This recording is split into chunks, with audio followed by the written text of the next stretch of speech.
Hi Leo, welcome to your tarot reading for the week of September 1st through the 6th. It's Raina here, and what I'm going to be doing is a short spread with the Druidcraft deck, and I'm also going to pick a card from the Energy Oracle deck, so that'll be awesome.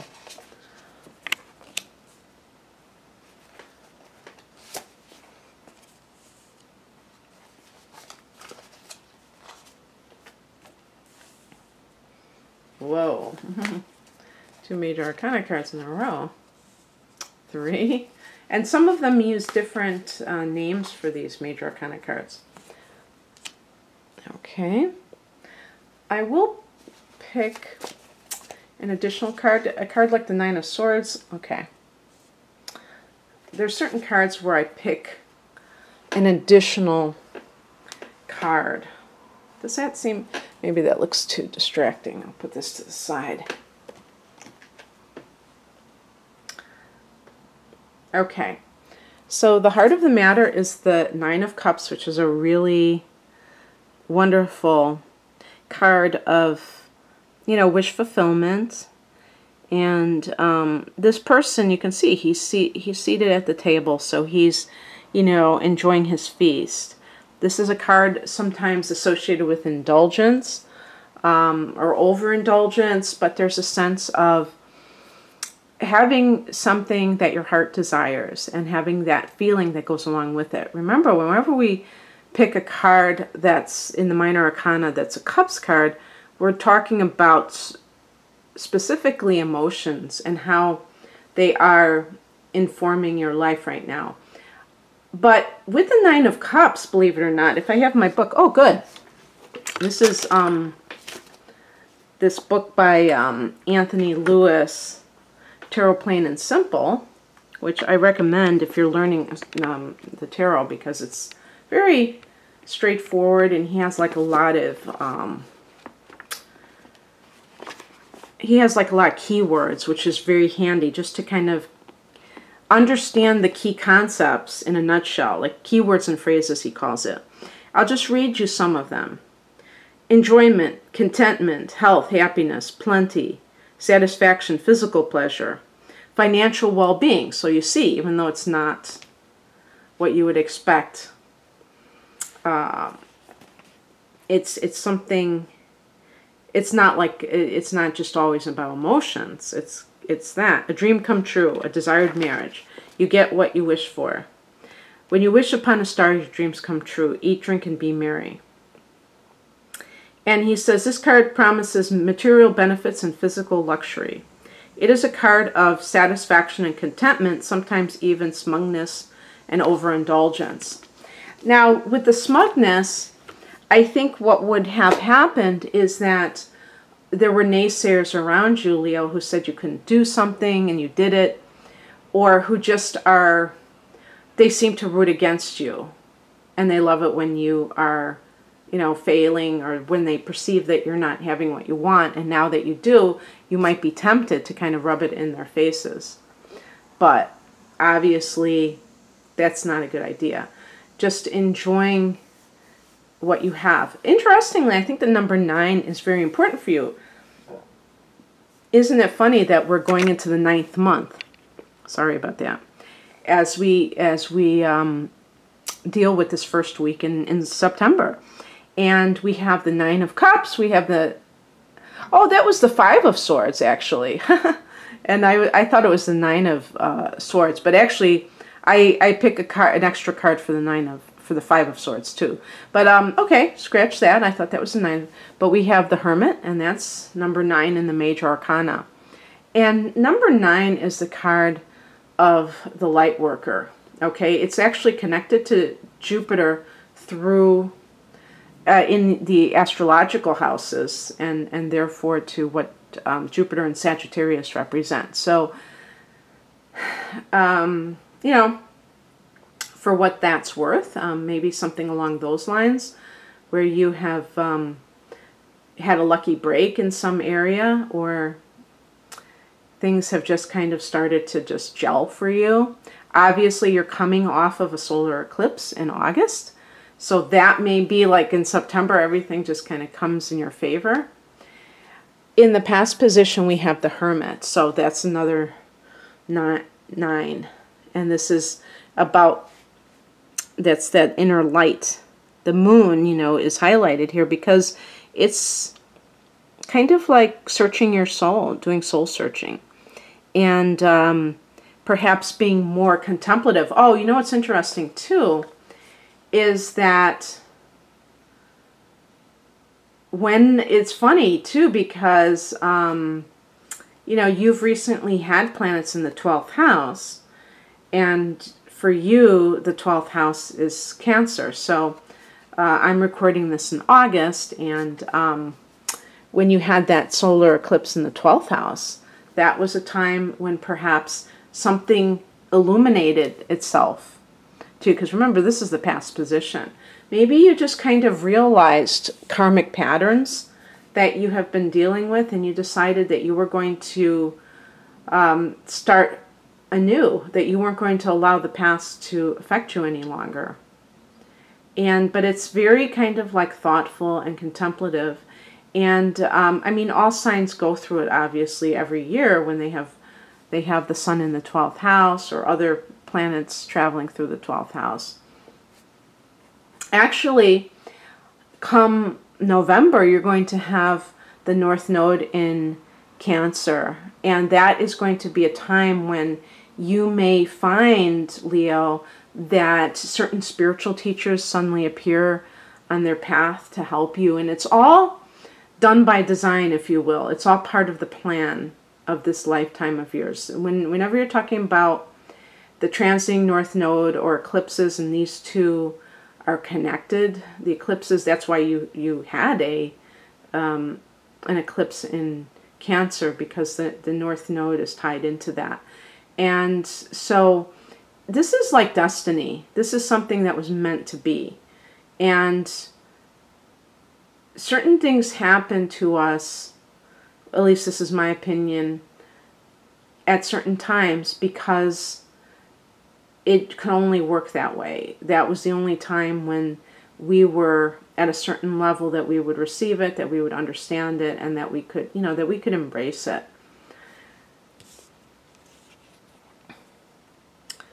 What's coming in is represented by the card here described as Rebirth, which is wonderful, but it's in the other decks, they call it the Judgment card, and you still have that image of the blowing of the horn. This, and it's funny too, you see they have the child that is naked. It's kind of like, isn't that a symbol of the new year too, a naked child? Because, you know, the child represents the innocence and the freshness and the newness of it. The naked quality is it's like kind of a blank canvas for you to paint on. And so this is a period where you are starting to go in a new direction perhaps. And you know, it's interesting that Pluto is connected to this card, because Pluto is about karma. But if you think of, like, I was thinking about John Lennon and instant karma, and what that means is that, you know, all of the things that we see right now are the result of things from the past. You know, the past informs the present. And so when we don't like the present, we just have to look at our choices in the past. And we don't have to get all emotional about it and think that the world is against us. We just have to say, okay, I don't like the fact that I'm in this job. Well, how did I get here? Well, I have allowed myself to be treated a certain way. And I just kept allowing it, kept allowing it. And why am I surprised to see that this is happening? I should be totally, you know, aware that this would happen. And, you know, what you sow, you shall reap, but also just in general, cause and effect. I like that better because it takes the you out of it. It's just like gravity, cause and effect. You drop something from a balcony and it splatters on the ground. Nobody's against you. They're not trying to punish you because it happens. It just happens because that's the law. That's the natural law. The outcome is the Five of Swords. And now, this is an interesting card to get as the outcome. This is why I picked an additional card. Oh, you know what's funny? I didn't even read this card, so let me read this one very quickly. Now, this is kind of like the current event, and I said this is what was coming in. This is the current state. And I'm sorry that I'm reading these backwards, but it doesn't really matter. It's just like, I know it might be a little bit discombobulating for you, but I just totally didn't see that. So this is the current situation. This is kind of like maybe the focus or what's going on, and this is what is happening. The Chariot card, this is about the sense of victory in some area.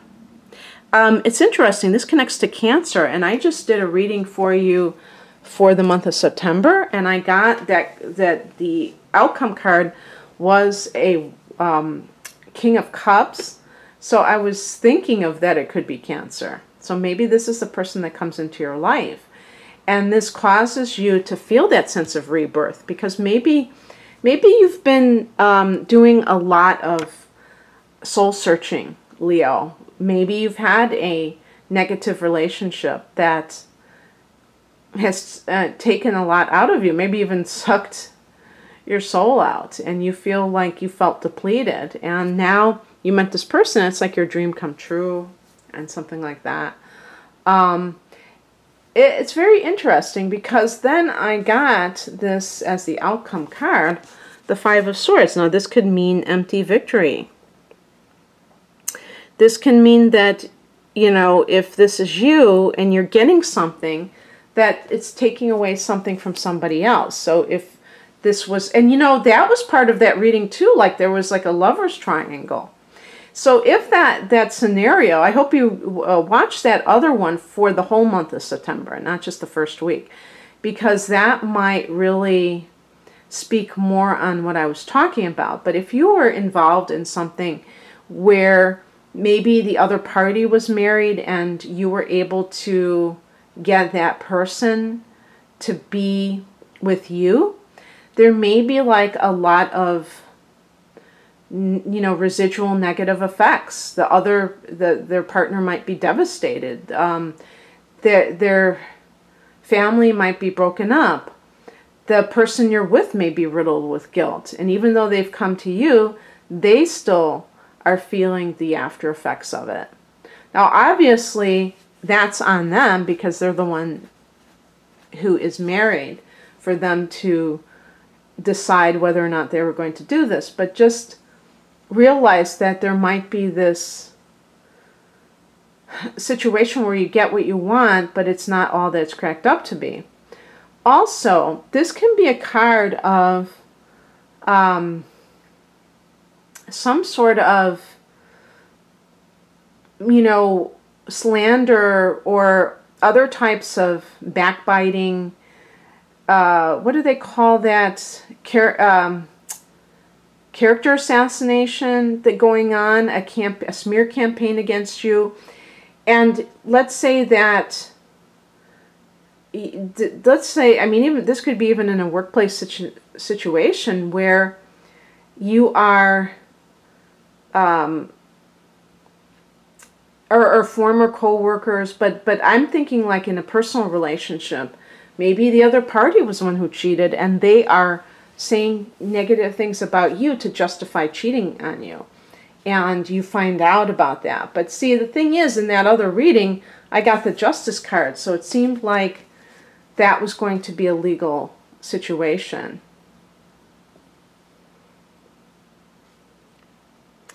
And I picked an additional card. I got the King of Swords. This could relate to even like a judge. And yeah, that's a very interesting thing. So I mean, again, you'd have to watch that other reading to understand, you know, those cards and how this might be talking about that. I had mentioned in the other reading a Libra, so perhaps that's the King of Swords. That's the person that you're with. And maybe they are compassionate. Maybe they're somebody who you really identify with, or you can vibe with. Also, that could be a facet of yourself that you're like not allowing emotions to get the best of you, Leo, because you may be having a lot of joy in your life, but that still may stir up the emotions and create possibly the temptation to take it too far, you know, like getting a little bit carried away. Okay, so this is the Energy Oracle card. Okay, I guess I'll pick this one because I was going to show you the back of it, and I think that's pretty cool. Okay, I got Yin Yang, number 22, which is a master number, by the way.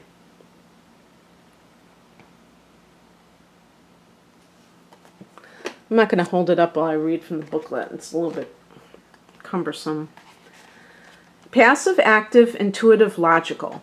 Now that's very interesting because the card at the top left is very intuitive and it's passive, the Hermit card. And then the last card I picked was very logical, the King of Swords. That would be somebody who's really like trying to see things from a rational perspective. This card represents energetic life cycles, and its purpose is to help you identify the particular cyclic energy moving into or out of your experience. In its upright position, it heralds a yin cycle where most of the action seems to be happening under the surface of things. This is a time of great receptivity, intuition, and gestation. External circumstances may be forcing you to go within and examine present activity. It's an especially good time for completion, so wrap things up. And that was what I got in that general tarot reading for the month, okay? Well, this is a general reading too, but it's for the week. So please, you know, I usually don't promote it that heavily, but I think that because this definitely corresponds with it, which makes me happy, I think you'd get a lot out of it. And, you know, it's funny because I very, very rarely will do the same sign and 2 readings back to back. But this is kind of like what happens when you do that, I guess. Yin cycles often call you to be passive, yielding, and reflective. So open up to these sides of your nature. Being more than acting is the intention here. And this is kind of like when I'm talking about specifically with when the North Node goes into your 12th house. That might be the actual period that they're referring to because, you know, I don't know if there are any planets in Cancer right now as we speak. I surely doubt it. But definitely in November that will be the case. And then in December you have a full moon in this 12th house. And that can be kind of like even more of like kind of like an ending of some of those threads that they talk about that you want to tie up that have to do with the past before you start your new cycle. Because then in January of 2019 you have a full moon in your sign. And so very, very interesting, Leo. Okay, I hope that you enjoyed this. If you'd like a personal reading, the link is below. Have a great first week of September. Bye.